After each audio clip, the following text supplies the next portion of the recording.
Ini adalah episode ke-7.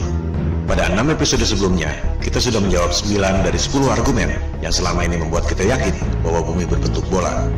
Topik terakhir, anggapan bahwa Flat Earth mundur 500 tahun akan dibahas lewat beberapa episode. Episode ini khusus membahas masalah secret societies yang merupakan landasan ideologis dari elit global. Siapakah mereka? Bagaimana mereka bisa mendominasi dunia tanpa kita sadari? Dan apa pentingnya soal ini untuk kita? Media-media dan film-film sering menggambarkan konspirasi sebagai teori yang hanya dipercaya oleh orang-orang paranoid. Itulah propaganda yang dilakukan agar orang yang membongkar konspirasi mereka dianggap sebagai orang gila. Konspirasi berasal dari bahasa Romawi atau Itali. Conspirare. Spirare itu bernafas, kon itu bersama. Conspirare, bernapas bersama. Bersekongkol dan bersiasat secara diam-diam seperti berbisik. You can only whisper it. Anything more than a whisper, and it would vanish. It was so fragile. And I fear that it will not survive the winter. Maximus, let us whisper now, together, you and I.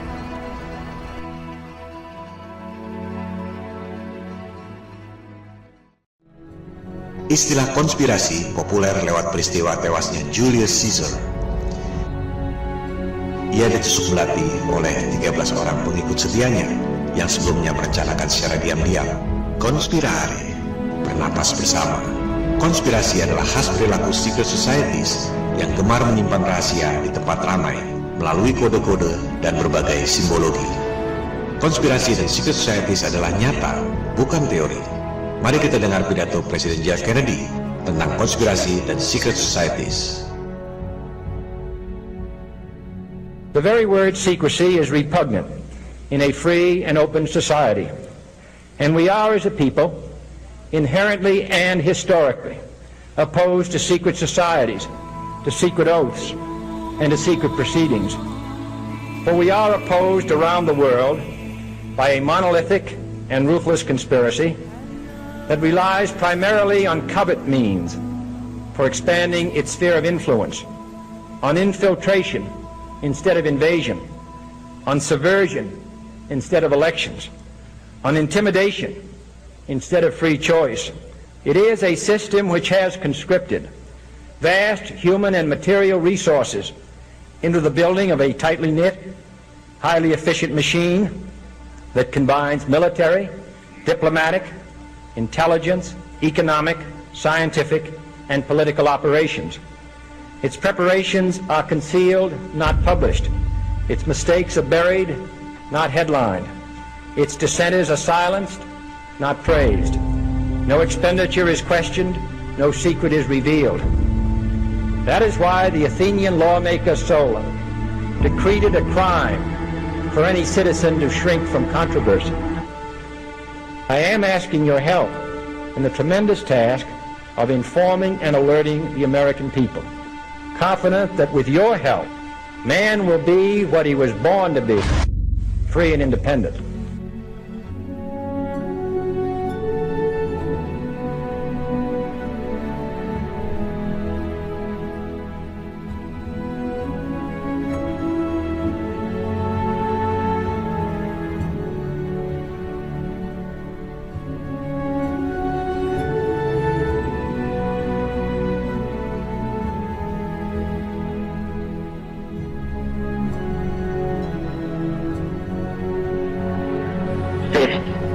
Social justice.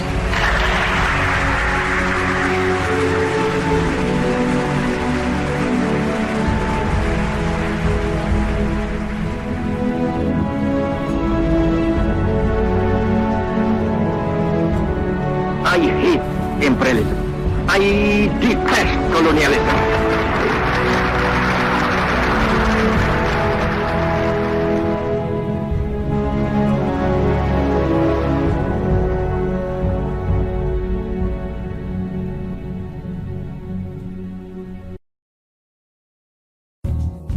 Kita sudah mendengar pidato JFK. Konspirasi dan secret societies adalah nyata, bukan teori. Dunia tak seperti yang kita kira. Mari kita tes, persepsi kita versus realitas yang sebenarnya. Persepsi Amerika Serikat, Jepang, Inggris, Prancis adalah negara-negara yang kuat perekonomiannya. Betul? Mari kita lihat situs worlddebtclock.org. Di situ tercantum hutang-hutang setiap negara, berubah setiap detik sesuai tingkat suku bunga. Tercantum pula GDP atau pendapatan kotor domestik dan jumlah penduduk. Supaya lebih mudah dicerna, kita masukkan angka-angka itu dan kita buatkan tabelnya. Kita lihat, negara yang hutangnya paling banyak di dunia adalah Amerika Serikat. Hutangnya 19,1 triliun dolar. Disusul oleh Jepang, China, Jerman, Prancis, Inggris. Kita masukkan pula Indonesia, Singapura, Malaysia, dan Rusia. Tabel seperti ini tak ada di Google atau YouTube. Anda harus membuatnya sendiri. Coba Anda pikirkan, negara-negara maju itu utang pada siapa? Siapa yang lebih kaya dari negara-negara sehingga mampu memberi utang pada negara-negara? Kalau Amerika Serikat disebut superpower, yang memberi utang itu berarti lebih superpower dari Amerika Serikat. Hutang Amerika Serikat 19,1 triliun dolar. Kita lihat laporan Bank Sentral Federal Reserve. Jumlah dolar dalam peredaran 1,4 triliun dolar. Berarti Amerika Serikat hutangnya 13 kali dari jumlah dolar dalam peredaran. Indonesia sama saja. Hutangnya 5.400 triliun rupiah, jumlah rupiah dalam peredaran 528 triliun rupiah. Indonesia hutangnya lebih dari 10 kali jumlah rupiah dalam peredaran. Mungkin agak sulit mencerna angka-angka itu, karena dalam US dollar dan jumlahnya kelewat besar. Oke, kita permudah. Kita rupiahkan dan kita bagi dengan jumlah penduduk masing-masing. Ternyata, hutang per penduduk yang paling besar jumlahnya adalah Jepang, disusul Amerika Serikat, dan seterusnya. Indonesia hutangnya 20,6 juta per penduduk. Artinya, semua penduduk Indonesia dari bayi sampai kakek nenek rata-rata punya hutang 20,6 juta rupiah per orang. Kalau di rumah Anda ada 5 orang, baik yang tinggal di rumah mewah ataupun di kolong jembatan, hutangnya 103 juta rupiah per keluarga. Padahal Anda tak pernah menerima uangnya. Itu masih mending. Jepang lebih hancur lagi. Satu orang menanggung hutang 932,6 juta rupiah. Amerika Serikat, satu orang menanggung hutang 788,3 juta rupiah. Mungkin ada yang mengatakan pendapatan mereka juga besar. Oke, kita bandingkan hutang per kapita dengan GDP per kapita. Meski sebenarnya GDP itu termasuk pendapatan perusahaan asing di negara yang bersangkutan, sebenarnya kurang tepat untuk menggambarkan pendapatan per penduduk. Untuk mudahnya, dalam bahasa awam, GDP ini kita sebut saja pendapatan kotor. Kita lihat, pendapatan kotor per penduduk versus hutang per penduduk. Jepang nomor 1. Hutangnya satu orang 217% dari pendapatannya. Amerika Serikat nomor 2. Hutangnya satu penduduk 106% dari pendapatannya. Indonesia masih mendingan. Hutang per penduduk 46,7% dari pendapatannya. Inilah kelakuan elit global. Grand design-nya adalah membangkrutkan semua negara di dunia, menghancurkan semua agama di dunia, agar tunduk pada tatanan dunia baru, New World Order.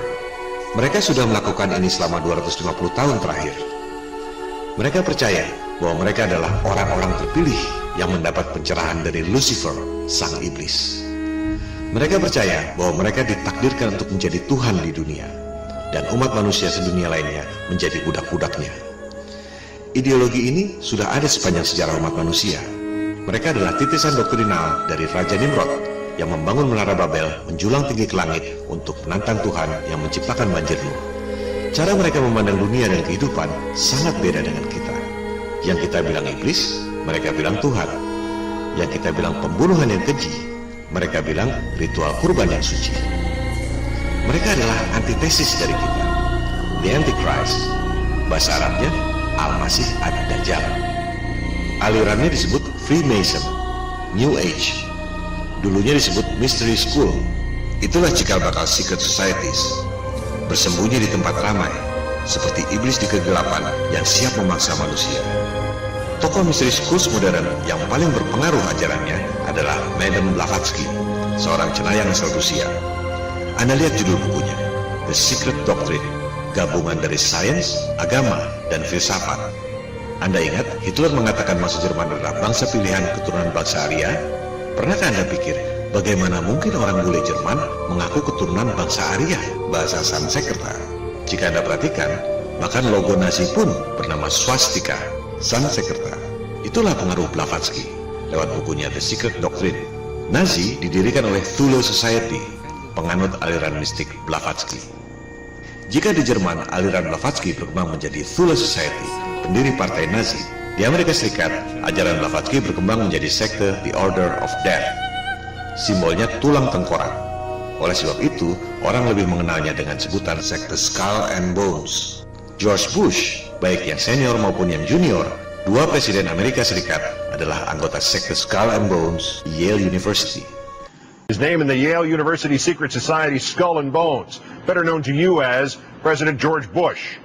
Now, for the first time in the history of that Yale club, two of its former members will go head-to-head for the presidency. Also the first time in the history of that slightly less secretive organization, the United States of America. That's right, John Kerry was also in Skull and Bones. In a moment, a journalist at Yale who has removed some of the unknowns from the bones. First, who are these people? Skull and Bones dates to 1832. It was, in fact, a reaction to a secret society, the Masons, then much more influential than they are today. New members, the neophytes, are expected to do things like lie in coffins and wrestle in mud and kiss a skull and confess their sexual histories in front of the group. Once you're in, you're in. Skull and Bones is for life. Henry Luce, who created Time Magazine and all its cousins. Harold Stanley, founder of Morgan Stanley. Henry Louis Stimson, the Secretary of War under FDR and Truman. William F. Buckley. Averill Harriman, longtime governor of New York. And then there are the presidents, William Howard Taft, whose father Alfonso had helped to found the group and whose son Robert was a senator. George Herbert Walker Bush, whose father Prescott was a bonesman and a senator. The current President Bush, his opponent is John Kerry.